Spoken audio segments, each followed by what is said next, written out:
Welcome to the Slop Farm. Enjoy the video. You start by confirming the exact board and BIOS chip. This determines the recovery method. Once done, prepare a known good ROM and a USB recovery tool or external SBI programmer. Make sure to disconnect AC power and remove the coin cell, and ground yourself with a strap or a grounded metal contact. Next, place the prepared USB drive into the recovery port or position the programmer clip on the BIOS chip. These first actions prevent further corruption and let you proceed safely. Now perform the core repair. Attempt vendor USB recovery first. Some boards auto-flash from a labeled port. If that fails, attach an SBI programmer like CH341A with a SOIC clip, align pin 1 and confirm 3V supply.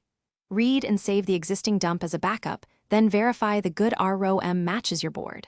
Once verified, write the clean image, verify the checksum, and only then remove the clip. These detailed steps restore BIOS firmware while keeping a safe fallback. Finish by reinstalling the coin cell and power, then attempt to boot. Enter BIOS to confirm version and reapply any necessary settings. Load optimized defaults and save. If applicable, update me or microcode with vendor tools. Make sure temperatures and voltages are normal before prolonged use.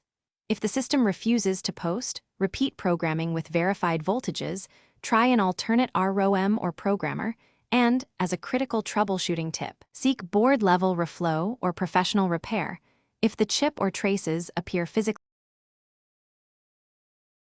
Thanks for watching. Consider subscribing if we helped you today.